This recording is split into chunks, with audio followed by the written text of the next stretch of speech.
Hola a todos y todas, les damos la bienvenida a una nueva propuesta de aportes de la historia que hemos llamado Diálogos Antárticos. Este ciclo de entrevistas es realizado con el apoyo de la Universidad Nacional de Mar del Plata y la Universidad de la Defensa Nacional. En esta oportunidad recibimos al señor Luis Rodríguez. Él fue parte de la quinta dotación de base Marambio y actualmente preside la agrupación Antárticos Mar del Plata. Bueno, bienvenido Luis, un placer tenerte para esta charla, para que nos cuentes tu experiencia antártica. Sí, desde ya muchísimas gracias Tamara, la verdad que es un gran deseo dejar para las próximas generaciones nuestra vivencia allá en la Antártida, que son muy ricas y más en esas épocas en donde casi no había nada. Contame, ¿cómo fue el comienzo de tu historia con Antártida? ¿Cómo llegás vos a Antártida y gracias a qué formación habías recibido? Sí, yo vengo del interior, de un pueblito del interior del Chaco. Me metí, en la escuela de sociales y de ahí me destinaron a Mar del Plata. Y en Mar del Plata quería hacer algo, quería moverme, inclusive hice cursos de supervivencia y llegó que necesitaban gente en Antártida, me anoté, me llega que sí, entonces voy con la misión de ir a Antártida, es apoyo logístico para la ciencia. Entonces, la verdad que fui directamente a lo desconocido porque yo no conocía Antártida, yo no sabía, porque en las escuelas a mí nunca me enseñaron en dónde estaba Antártida, qué es lo que era Antártida, solamente me mostraban un triangulito de tipo porción de pizza al lado de Ushuaia. Entonces, en la secundaria, en la primaria, yo creía que ese mapa era el real. Ni idea tenía de lo que es nuestro territorio antártico y nuestro continente antártico, que es tan grande como de La Quiaca a Tierra del Fuego. Y nos han enseñado toda la vida como si hubiese sido una pequeña isla que no sirve para nada, que es solo hielo, que esa es lo que la información que recibía cuando decía voy a Antártida. Es una locura. En esa época era una locura ir a Antártida, inclusive operarse voluntariamente el apéndice, sin sufrir ningún síntoma, pero debería operarse uno. Esa fue las gran ganas de irme, que me operé hasta el apéndice para poder ir a lo desconocido, digamos. Contame un poco cómo fue ese proceso de selección y de preparación para el viaje. Recién mencionabas esto de la operación, ¿no? De sí. Apéndice, obviamente por una cuestión sanitaria, para evitar riesgos. ¿Y cuántos años tenías cuando fuiste? Tenía solo 23 años. 23 años y tuve que rigurosamente todo un gabinete psicofísico, que inclusive no fui en avión porque los que iban en avión después daban mal en el oído para viajar a Buenos Aires a hacerse. Entonces tuve hasta esa precaución para poder ir a Antártida. De Antártida yo no tenía ni idea lo que era Antártida. Y me fui y me encontré allá con algo completamente que los argentinos no saben lo que tienen. No saben la riqueza que tienen, no saben. Entonces esa es una pertenencia que yo traje de Antártida, porque de Antártida lo traigo en el corazón. ¿Desde dónde comenzó el viaje? El viaje comenzó en Puerto Nuevo, en Buenos Aires,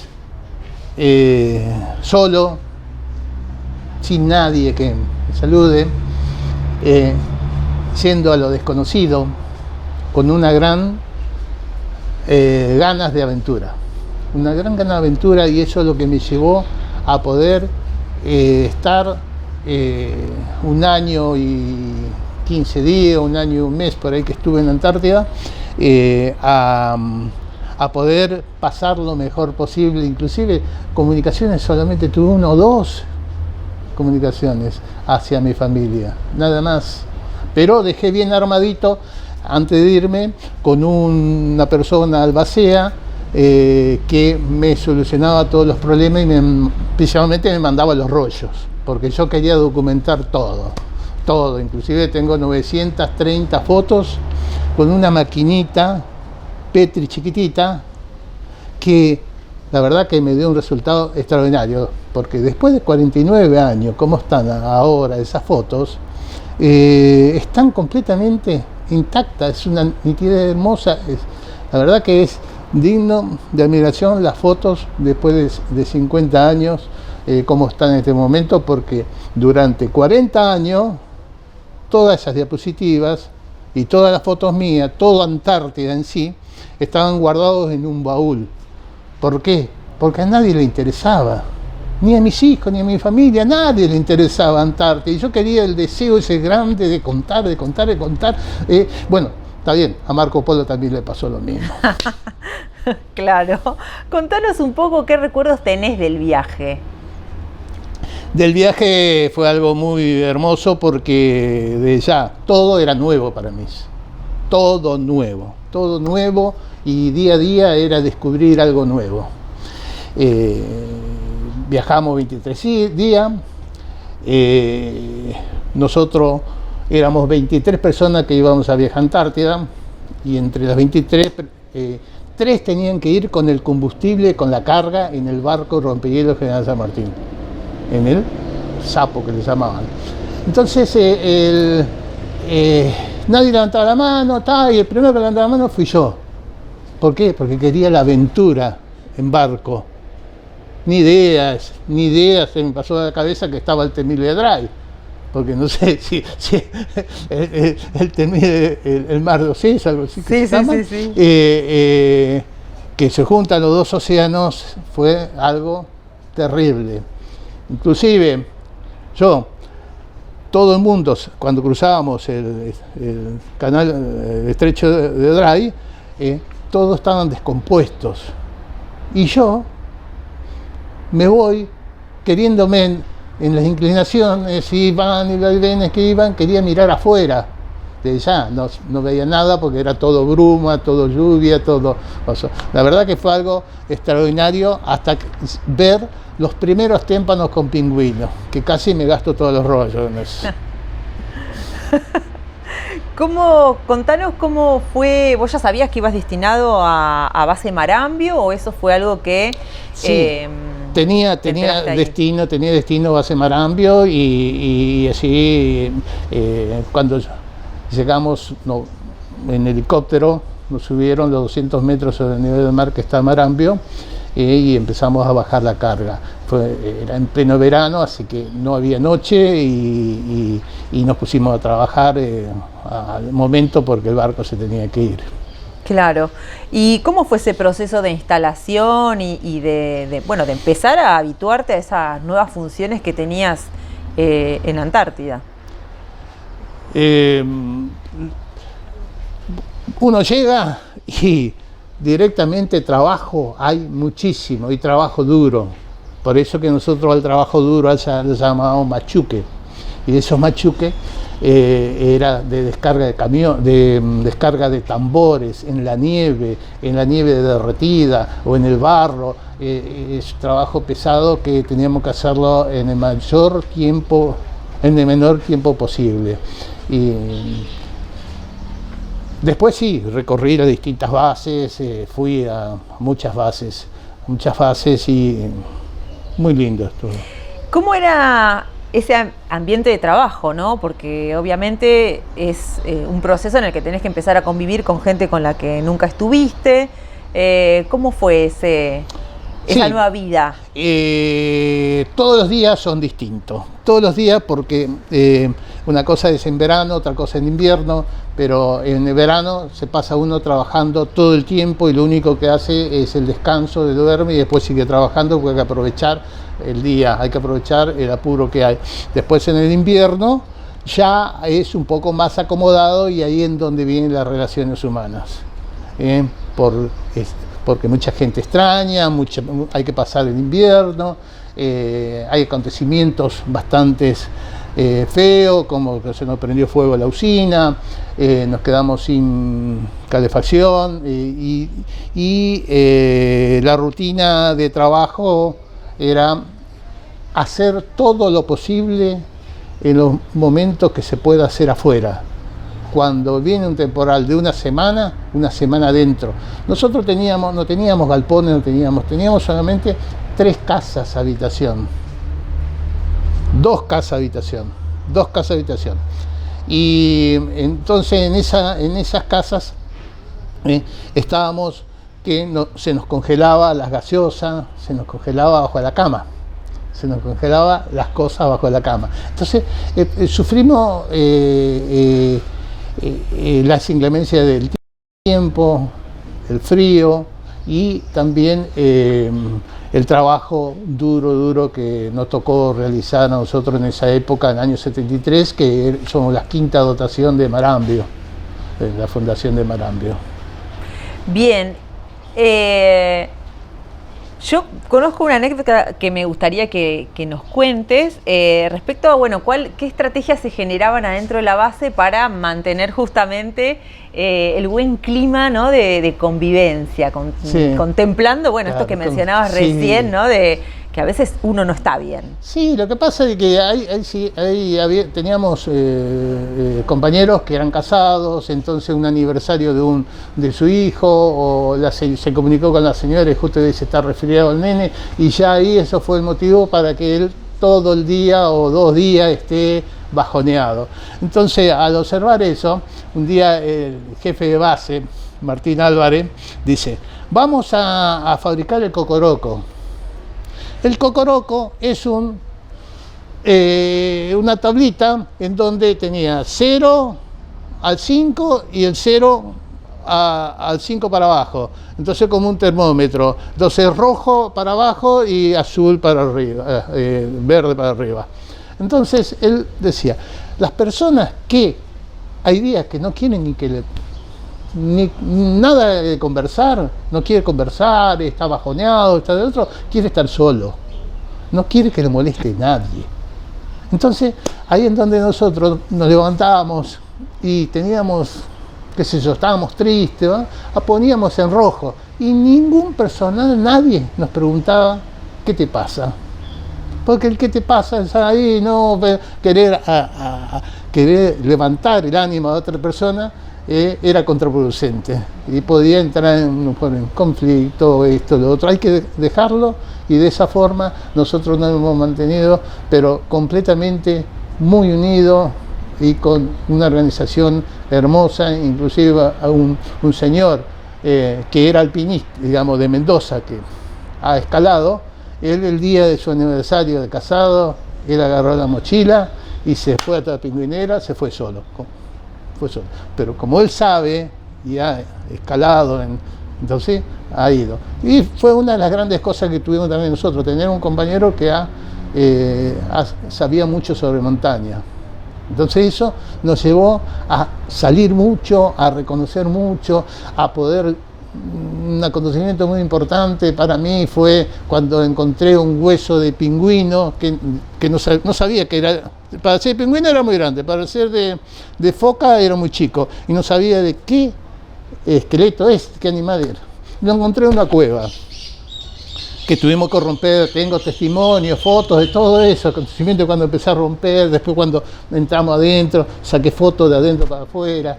Encuentro un hueso. Bueno, vinieron nos visita personal científico del Museo de la Plata y nos ponemos a tomar mate, nos ponemos a charlar. Entonces yo le traigo, mire, encontré esto. De pingüino no es, de foca es muy chico.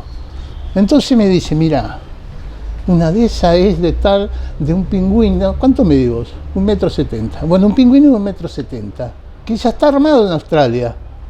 En Australia ya está el esqueleto armado. Acá en Argentina todavía lo tenemos en yeso. Quizás a lo mejor sea el primero para poder armar ese fósil. Entonces después va a Buenos Aires y me avisa que sí, que realmente es. Así, ahora en estos momentos ya están armados porque ya los geólogos han encontrado todos los huesos que necesitaban. Volviendo un poco al tema de la comunicación, que recién mencionabas, cómo afectaba eso, ¿no?, a los integrantes de la dotación.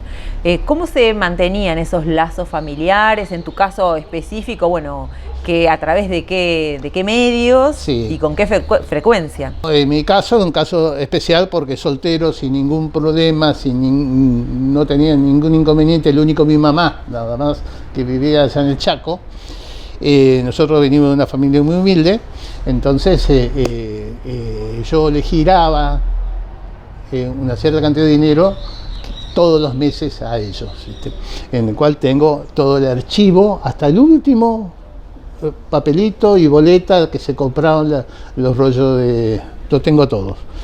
Y eso fue, tengo todo eso porque justo fue a parar al baúl de los recuerdos, entonces no se ha tocado y está intacto. Bueno, nosotros nos comunicamos por Radio Pacheco, me habré comunicado 1 o 2 veces. Y tengo los recibos de Encotel, nos descontaban del sueldo la comunicación a Antártida. Y ahora no, ahora ya es otra cosa, por lo menos ya están un poquito más visibilizados todas las actividades antárticas. Y entonces, solamente por Radio Pacheco. Y cambio fuera, 3 minutos.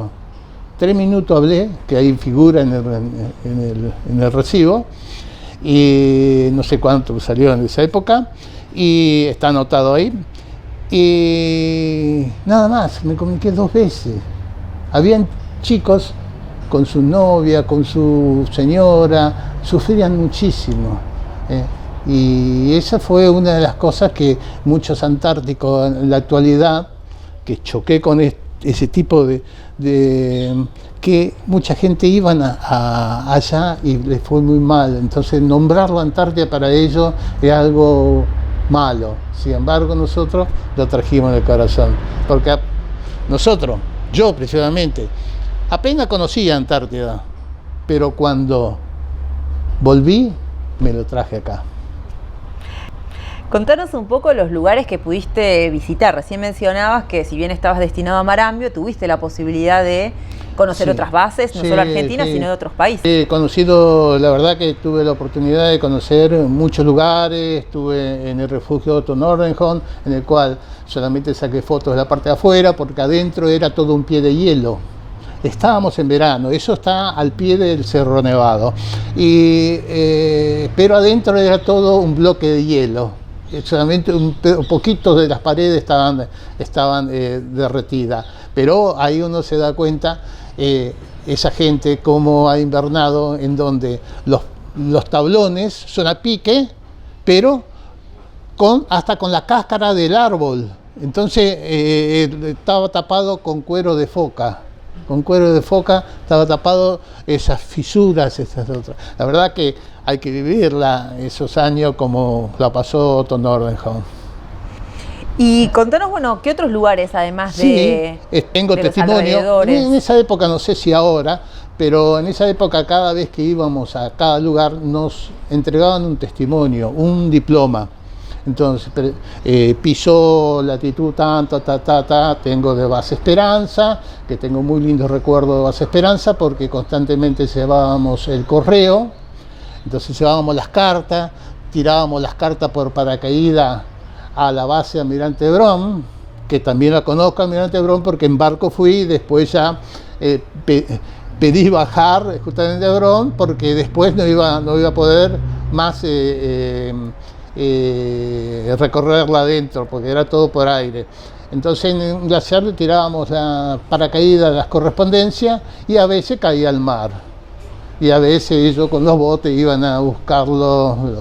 Y enganchábamos las correspondencias haciendo una cuerda larga en donde por el agujero del avión del Twin Otter tirábamos una soga con un gancho.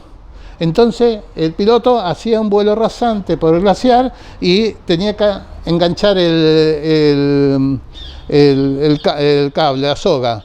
Al enganchar la soga, le iba y la llevaba justo a donde estaba la saca. Entonces de ahí después la subían, pesada, entre dos la subíamos. El otro, la verdad que fue algo muy divertido y muy, la verdad, constantemente divertido. Fue Antártida. Antártida es algo que uno constantemente está haciendo, hace las cosas con mucho cariño y porque no le tiene a nadie, tiene que hacer uno. Y después ingeniarse para poder hacer las cosas. Se te rompe el esquí del avión y ahí con alambre, atarlo con alambre para poder volver. Hay muchas cosas que quedan en Antártida y muchísimas cosas. Por eso es algo muy importante lo que se está haciendo, porque muchísimas cosas quedan allá y nunca fue visibilizado. Bien. Como por ejemplo, ¿cuál? ¿Qué vivencias tuviste vos que crees que son sumamente importantes de contar o de registrar? También estuve en la base Petrel, en donde nos accidentamos, el tren delantero se rompió, estuvimos una semana, se reparó ahí y se volvió todo bien, pero volvimos con ropa de marina, vestido, ropa de marina, así que en las fotos uno se da cuenta quiénes son los que han ido. Bueno, después hicimos una oportunidad.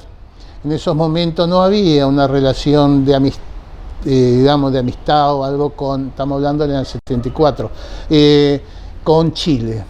Entonces, en una oportunidad nosotros recibíamos víveres frescos, manzanas, verduras, frutas, recibíamos de avión. Entonces después íbamos y le tirábamos un paracaídas a la base O'Higgins. Lo tirábamos la paracaídas y ellos veían que le tirábamos cajones y otros. Pero nunca hubo ninguna respuesta, nunca hubo un completamente silencio de radio. Esa es una de las cosas que nosotros en ese momento nos pasó. Después también nos llaman que tenemos que hacer un rescate, digamos, una evacuación de un personal que estuvo en Vietnam y estaba en la dotación de la base Palmer, una base norteamericana que está del otro lado en la parte del Pacífico. Y fuimos y estuvimos una semana. Por mal tiempo, qué razones, nos quedamos una semana allá, una base en donde tiene capacidad como para 200 personas y eran 6 personas. El jefe de base era un médico cubano, 2 biólogos, que me hice muy amigo de los biólogos, porque eran californianos y hablaban castellano, y me regalaron alrededor de 8 o 10 rollos de 36. Con eso es porque tengo 930 fotos. Es justamente por eso, porque ellos me han regalado muchos rollos, porque el problema en esa época eran los rollos, eran caros de revelación, caro todo. Y, entonces en esa base, cuando nos fuimos para querer volver, el avión no despegaba, estaban con los esquís, no despegaba, y ahí es donde tuvimos que levantar con cricket, que tenemos fotos todo documentado en donde estamos sin camisa, en cuero, en pleno glaciar y en plena Antártida, que tuvimos que levantar los esquíes y empezar a limpiarlo abajo, porque con la fricción se congeló, se hizo agua y se congeló, y después estaba pegado, no lo podía. Bueno, después que limpiamos los esquís, tuvimos que empujar el avión para que dé motor lo más fuerte posible para poder despegar. Y así fue que despegó, se deslizaba el avión, pegaba la vuelta así, y nosotros íbamos subiendo, a medida que iba pasando íbamos subiendo para volver. La verdad que algo muy lindo, y la verdad que todo esto tengo todo documentado en fotos. ¿Cómo? Bueno, recién mencionabas un poco esto de la convivencia entre las bases. En el caso de la base chilena no había mucha mucha comunicación, ¿cómo era con el resto, ¿no? Teniendo en cuenta que en esa época había en ese mismo territorio ya varias. Sí, pero no, fue muy ameno, muy linda era con el resto de las bases, sí, inclusive con las inglesas que ya estaban levantándola, muy bien. Recién mencionabas varias anécdotas, ¿tenés alguna así como que guardes con especial cariño o que sea importante para vos? En el año que estuve, fueron varios acontecimientos que para mí son históricos e importantes. Fue la primera jura de bandera de 4 soldaditos, en el cual tengo fotos, tengo hasta el sello, los sobres, con el 20 de junio de esa época. Es un acontecimiento importante en el cual me dieron un testimonio de presencia, que lo tengo también. Y después la otra es el transpolar. Se hizo el transpolar en el año 74 y iba completamente lleno de combustible. Lo único que llevaba era combustible para cruzar el polo, buscando una nueva ruta más corta para ir a Australia. Hicieron el transpolar por primera vez y era todo combustible lo que llevaba el 630. En ese momento era el único que yo fui a la cabecera de pista, que más o menos digo, bueno, por acá va a levantar la trompa para despegar, entonces para sacar una foto. Como siempre andaba con la maquinita Petri chiquitita en los bolsillos, y entonces voy y no sabía yo que tenía 4 cohetes de cada lado, 4 jatos para poder despegar. Era con mucho sobrepeso iba, entonces necesitaba cohetes para despegar. La pista era muy corta y después precipicio. Entonces, cuando venía el avión, para sacar la foto de las explosiones. Y me asusto y sale la foto en donde están los 4 jatos prendidos de un lado. Entonces miro yo y el avión, por el peso, va bajando. Y yo lo veía que bajaba ahí hacia el mar, bajaba y después volvía a encarar. Y cuando empezó a subir, veo que allá en la plataforma aplaudían y gritaban todos, porque me decían que ellos en la plataforma estaban esperando la explosión solamente, porque ellos no lo veían al avión. No lo veían porque Marambio está a 200 metros sobre el nivel del mar. Bajó así y subió. Entonces esa es la historia, digamos, histórica que me tocó vivir estando allá en Marambio. Después acontecimientos, visitas. Han filmado una película, ya, Navidad en Antártida.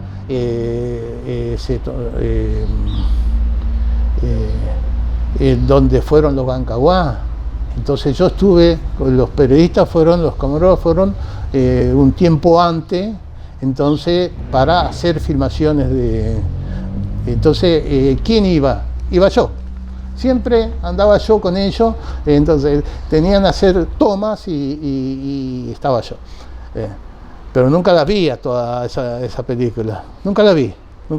Todos mis amigos, todos mis compañeros me contaban, te vimos por Canal 13, te vimos, pero nunca la vi yo. ¿Por qué? Porque nunca pude lograr conseguir esa filmación. Navidad en Antártida, estuvieron los Bancaguá y tengo muchas fotos sobre ese acontecimiento. Bien, contanos un poco qué es lo que significaron en tu vida todas estas experiencias. Es un antes y un después, porque Antártida para mí es muy, pero muy importante, porque está bien, como le decía recién, uno va sin conocerla, va allá y ve lo que es, y tiene sentido de pertenencia. Y ahí es donde ve uno, en el año 74, ven que se están peleando en Ezeiza, se están matando en todo, en muchos lugares, se están peleando y teniendo un territorio tan rico, riquísimo, porque más del 80% del agua potable del mundo está en Antártida. Hay muchísima riqueza y estuvimos abandonados. Nosotros los argentinos le dimos la espalda porque no puede ser que estamos nosotros en la Antártida del año 1904 y durante 40 años tuvimos los argentinos, único que estuvimos en la Antártida fuimos los argentinos. Y después de 40 años, ahora hay 40 países. Ahora hay 40 países allá en donde están en el territorio que debería ser el triángulo, el porción de Pisa, que es nuestro. Nosotros lo abandonamos porque en la década del 50 había 13 bases activas en Antártida. Ahora hay 6 bases activas. Entonces ahí en donde uno que no entiende nada dice, presupuesto se queda todo en Buenos Aires. Entonces ahí en donde uno no entiende el por qué Antártida está en Buenos Aires, debería estar en la provincia que es Antártida, en Tierra del Fuego. Tendría que ser la puerta de entrada a la Antártida. Solamente hay 1000 kilómetros de Ushuaia a la Antártida. Sin embargo, Australia tiene como 3000, 4000 kilómetros distintos. Lo único más cerca que estamos somos Ushuaia. Entonces Ushuaia debería ser la puerta de entrada a la Antártida. Y siempre estaba en Buenos Aires. Entonces uno no entiende el porqué. Lo que ha hecho Pujato. Muchos generales hay, pero ningún Pujato. No hay ningún Pujato.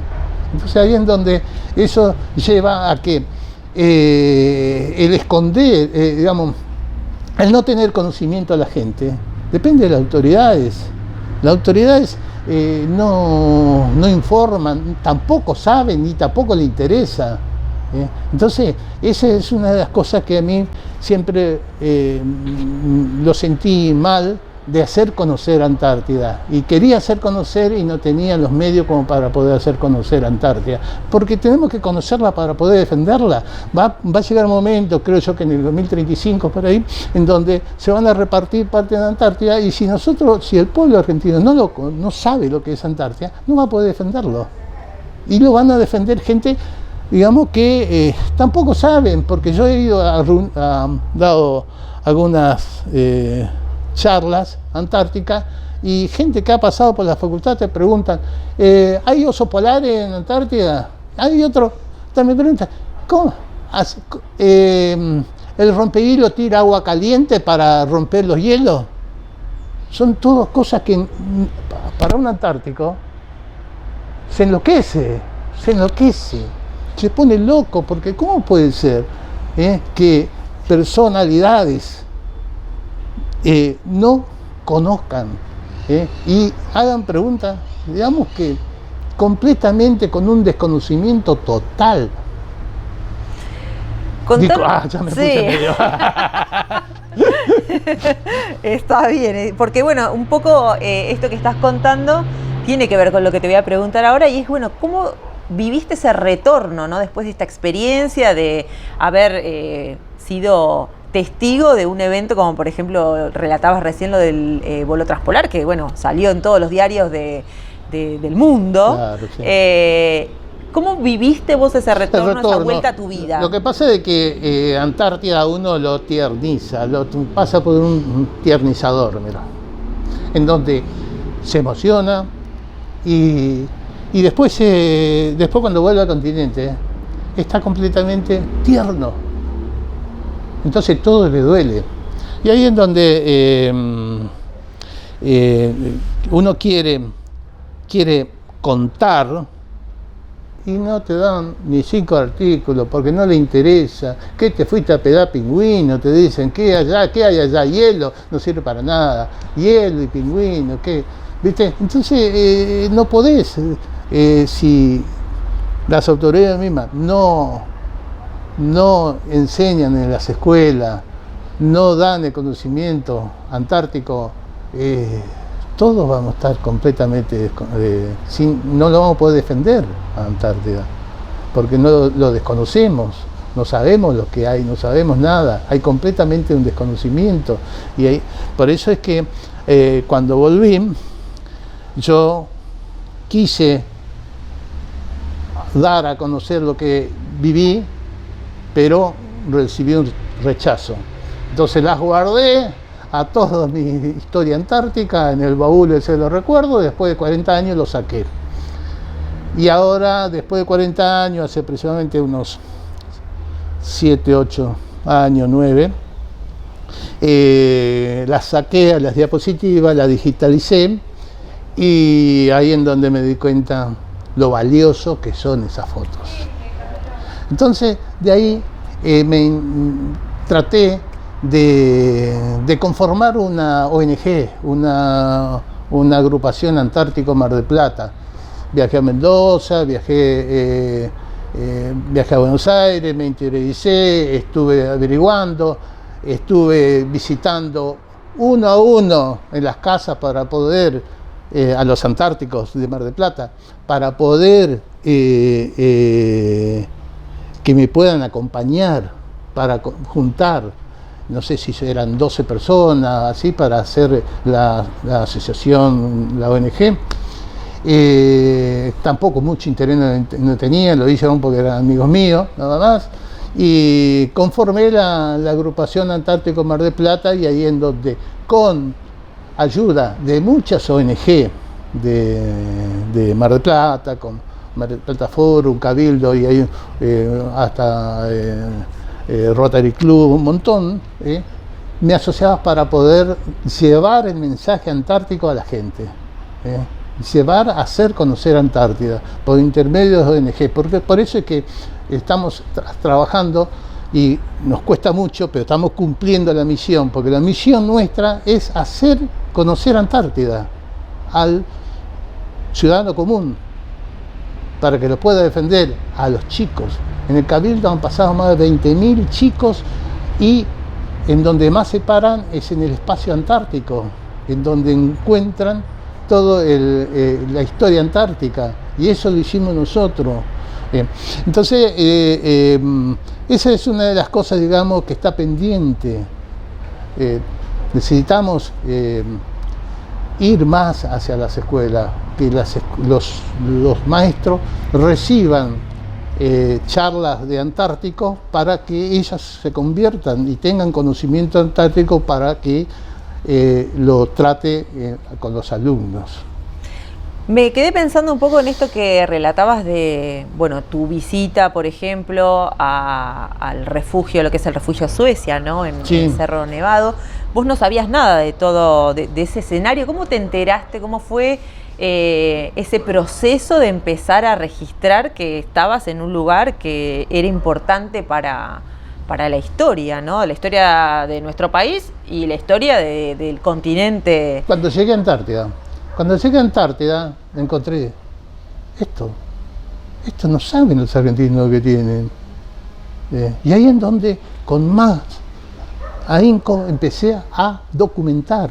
Por eso tengo 900 y pico de fotos, porque quise documentar para las generaciones siguientes que defiendan Antártida. En ese refugio tengo varias fotos, pero como te decía, había un pie de hielo adentro, entonces no pude sacar los utensilios que usaban. Bien. Contabas recién de la agrupación Antárticos Mar del Plata. Contanos un poco, bueno, recién relatabas cómo nació y qué actividades fueron desarrollando en los últimos años. Claro, nosotros constantemente estamos con la difusión Antártida. A nosotros nos llaman de cualquier institución, estamos. Y la última, todos los años, hacemos una fiesta antártica, una fiesta encuentro antártico, más bien es un encuentro y después va a la gastronomía. Entonces, y ahí en donde nos encontraron, se encuentran y nos encontramos, pero muy emotivos. Los primeros encuentros era un llanterío, personas grandes llorando y abrazados y llorando, era algo digamos que me venía. Tejerina, que falleció hace poco, fundador de Marambio, me decía: Luisito, no me pidas hablar, me dice, porque me emociono mucho. Bueno, entonces venían y decía, che, ¿te acordás de Francisco Andí, el otro? Sí, mirá, ese pelado gordo es él. Y se agarraban, se abrazaban. ¿Por qué? Porque se conocían, pasaron un año en los túneles de la base de Belgrano, y tenían 20 años. Entonces se encontraban ahora y eran hermanos. Los antárticos son todos hermanos. Es como si hubiese sido... se dan todo entre ellos. Tienen una... digamos, ¿por qué? Porque saben lo que han pasado allá, que tienen la unión y el ayudarse entre uno y el otro en ese lugar en donde está el fin del mundo, ¿viste? En los confines de la patria. Ahí nosotros estábamos con la banderita, en donde hacíamos un iglú, que para experiencia, por cualquier catástrofe, hicimos iglú, en donde le pusimos la banderita arriba y permanecimos una noche durmiendo en un iglú, en donde con la luz de una vela hace un calor terrible adentro. La verdad que todos son muchas historias muy lindas, la pasé y gracias a Dios que las puedo contar. Y específicamente vos estabas como apoyo para, sí, digamos... para la ciencia, para hacer la logística para la ciencia. Nosotros llevábamos a los geólogos, en esa época no invernaban, algunos invernaban, otros no, pero estábamos constantemente con ellos, llevándola a un lado, al otro. Sí.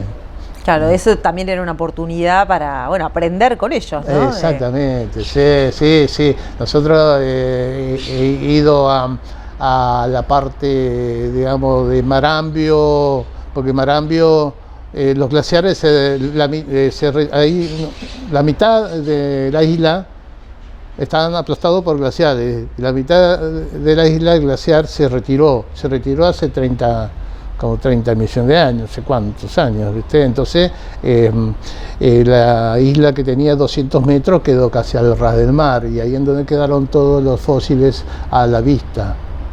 Entonces uno ve como si hubiese sido el Valle de la Luna, cerritos chiquititos y llenos de bochas de piedra, en el cual adentro están los amonites. Los amonites son unos caracoles de hace 30 millones de años. A veces uno tiene miedo de destruir esos fósiles para que pueda estudiar la ciencia. La cueva en donde yo encontré esos huesos, que también había otras clases de huesos, un montón de cosas, tenía más o menos unos más de 100 metros de profundidad. ¿Y cómo se ha formado? Se ha formado en un chorrillo de los 200 metros, bajando el agua, se le hizo la capita de techo de hielo, y un verano no pudo descongelarse ese techito, y después siguió pasando el agua y siguió agrandándose, y hasta que se unieron los dos cerros. Entonces ahí la foto que tengo yo, se ve que es todo un cerro, pero no, son dos cerros, y en el medio está el chorrillo, pero interno. Esas fotos de adentro, de afuera, todo, la verdad que tengo como secuencias de fotos. Como no llevé filmadora, entonces hacía secuencias de fotos.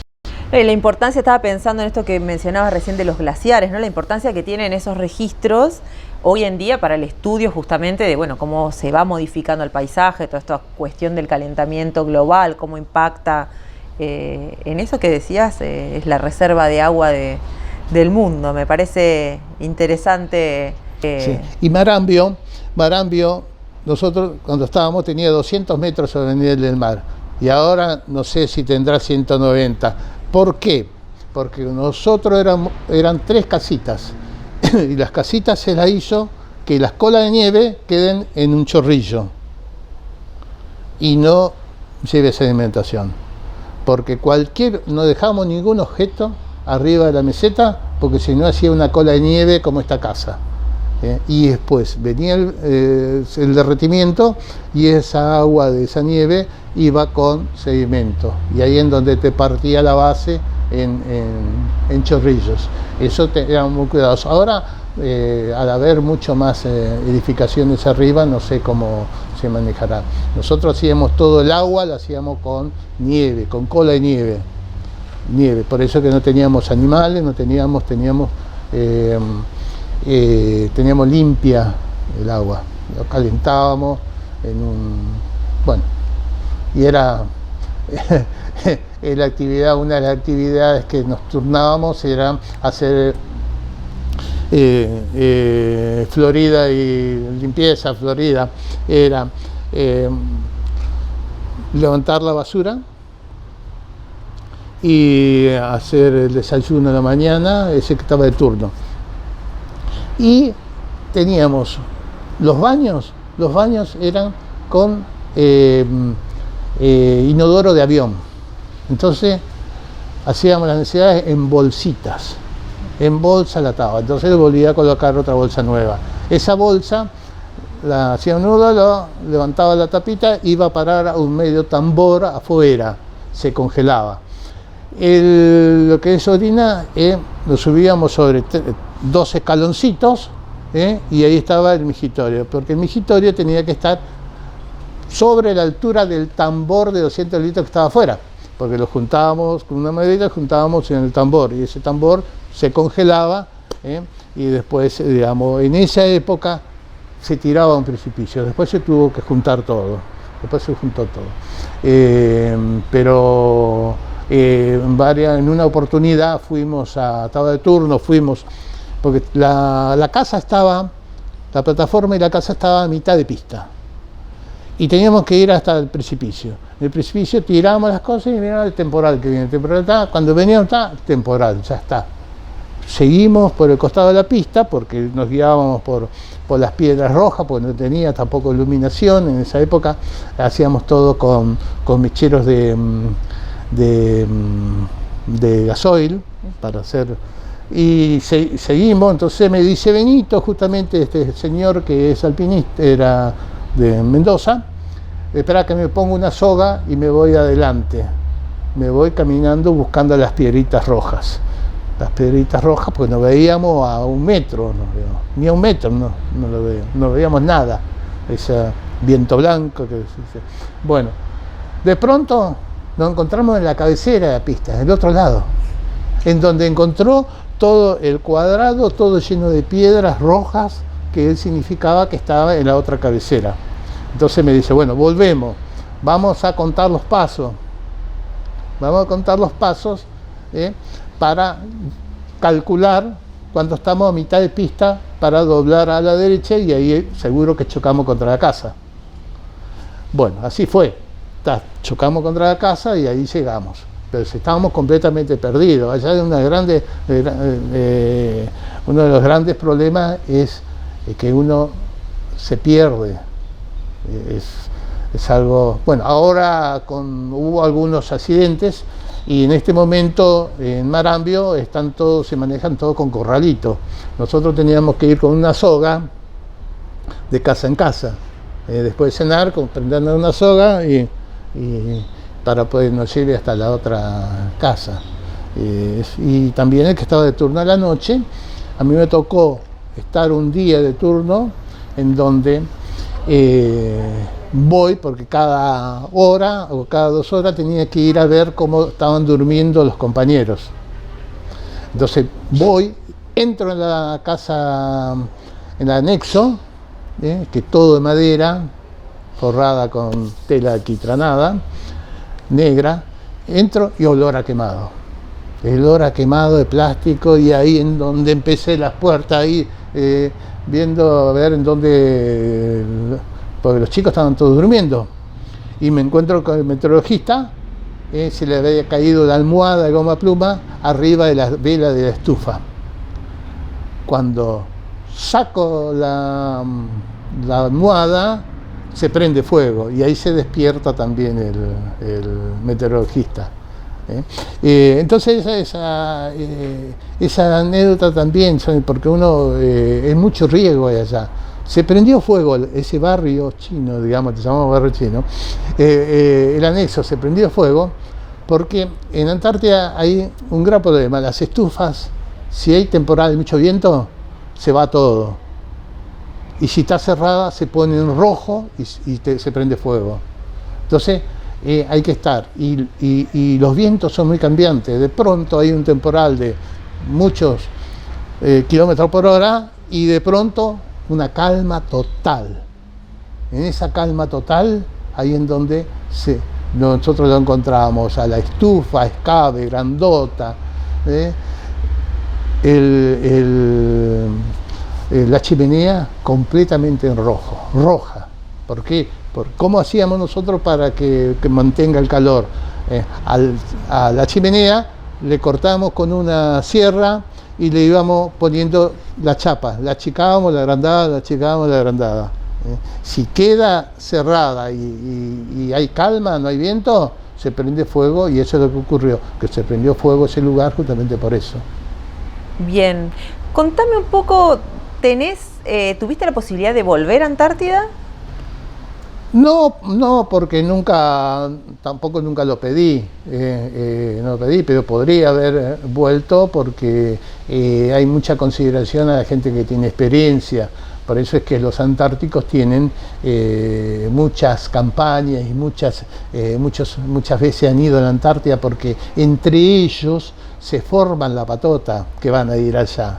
Porque yo me acuerdo que nosotros éramos 23 y Tejerina, que era encargado, dice: no, de cocinero llevamos al viejo La Parra. Porque el viejo La Parra era tenerlo de cocinero a él era lo sumo, ¿viste? Entonces ahí en donde llamaba, ¿querés ir a Antártida? Está, y fue con nosotros, La Parra, el apellido, y donde nosotros hacíamos de ayudante de él, y hacía de todo, hacía esos pavos a la york, los lechones, los cumpleaños, todos festejábamos. Nosotros tuvimos la oportunidad en Marambio de que el jefe de base anterior no consumió los víveres por miedo. Entonces no festejaba los cumpleaños porque se podían embriagar y podía haber lío. Entonces él es el que paga todas las consecuencias. Inclusive hay muchas historias en Antártida sobre eso, revelación del personal hacia el jefe de base. Hay muchas historias que han quedado todas allá, que nosotros sabemos. Hay muchísimas historias que sabemos nosotros que en los libros figuran otra cosa. Uno lee un libro que he leído de Antártida, de Paiva, y dice que tal cerro lo descubrió Leal, y no es así, lo descubrió un sargento centurión, ¿viste? Entonces, ¿qué pasa? Ellos agarran y siempre a los jefes los ponían, ¿viste? Eso ha ocurrido siempre, porque lo único que han estado en esa zona fue esa gente, ¿viste? El general ni lo conoce, ¿viste? Pero después en el libro figura, ¿viste? Eso también es la reivindicación de los antárticos, que han hecho mucho y no han sido considerados. Por eso es que nosotros acá, como agrupación Antártico, nosotros queremos dar ese reconocimiento a toda esa gente. No solamente a los generales, a esa gente que han hecho muchísimo. Por eso es que buscamos a veces hacer, barrios en donde directamente no tienen tan numerado y se llaman Antártida, un barrio de Mar del Plata que se llama Antártida, y las calles están numeradas. Entonces, ahí ya, gracias a la profesora Tamara y todo eso, hemos logrado que poder, y Marcelo Fernández, poder, que es un concejal, poder, digamos, ya está reservado, esas calles ya están reservadas, y ha hablado con el presidente de la Sociedad de Fomento, reservado para que todas esas calles y plazoletas lleven nombre de exploradores antárticos, para poder una palmadita a toda esa gente que ha hecho muchas cosas. Contame, Luis, ¿qué es lo que extrañas de esos años, sí, un poco más de un año estuviste en Antártida? ¿Qué es lo que extrañas de esa época? Y la camaradería, el no tener, el ser completamente, no especular en nada, al no usar dinero, al no usar dinero, y después la gran camaradería, que cuando volvés al continente, a vos te duele mucho ver a una persona que le falta un brazo. Venís tan tierno que tenés que endurecerte en esta selva otra vez. Y el Antártico es muy solidario. Y el retorno a, bueno, lo que era tu trabajo Era como suboficial acá. Yo en el año 80, que cuando cumplía los 10 años que podía irme, me fui y me dediqué a la actividad comercial en Mar del Plata, pero mi corazón siempre está en Antártida. Más allá de las fuerzas, ¿no? Claro. Bien. Bueno, ya para ir cerrando esta entrevista, me gustaría que nos digas qué significa Antártida en tu vida. Antártida significa mucho en mi vida, y yo, ya que hice la agrupación, que me costó, tengo un montón de sueños, principalmente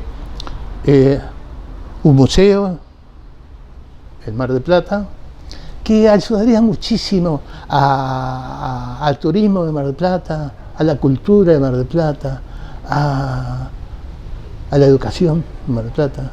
Es completamente de mucho interés y le sirve mucho a Mar del Plata, porque los días nublados podían interesarse y tener un lugar en donde poder ir. Los antárticos, teniendo un museo en Mar del Plata, vendrían de todas partes a visitar o a ver en dónde estuvo su abuelo, su bisabuelo, su hermano, su pariente, su tío, que ha estado en Antártida y ha hecho mucho por la Antártida. Entonces, un lugar, digamos, en donde pueda hacer, digamos, sea un centro cultural en donde puedan estar Antártida presente, sería, ya lo hicimos, ahora un pequeño espacio en el Cabildo, en el cual vienen de muchos lugares y quieren conocerlo a eso. ¿Por qué? Porque hay fotos de abuelos, de tíos, de parientes, que han hecho mucho para la Antártida y nunca fueron reconocidos. Y eso, el reconocimiento a los antárticos, es una de las cosas pendientes que yo tengo. Bien, y vas trabajando por eso. Exactamente, sí. Sí. Estamos trabajando, estamos haciendo, como agrupación, estamos haciendo muchas cosas. No tenemos muchos antárticos porque no tenemos nada para dar, solo tienen que venir la gente que tiene que trajo Antártida en el corazón, solamente vienen a la agrupación Antártico, porque mucha gente tuvieron muchas historias muy tristes en la Antártida.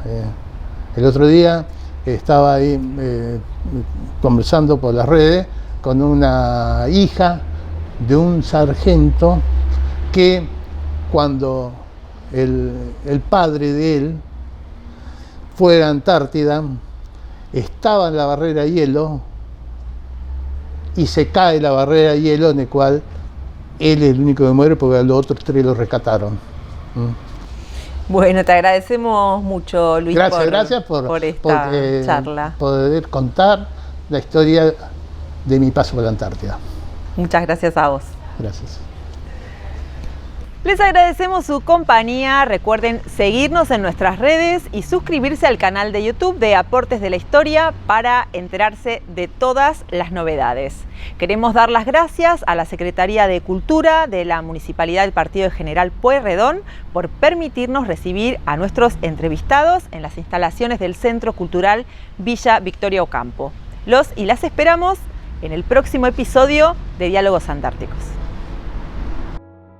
Claro, con esta maquinita, una Petri chiquita, Petri 35, yo he sacado más de 950 fotos. Y tuve el éxito con esta maquinita porque es chiquita, está abrigada acá adentro y también iba en el bolsillo y tenía el calor humano.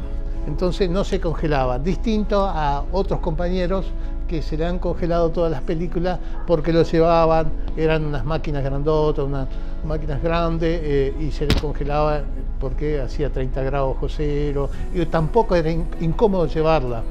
Por eso yo elegí una maquinita chiquitita, cosa de tenerlo en el bolsillo y siempre tenerlo arriba.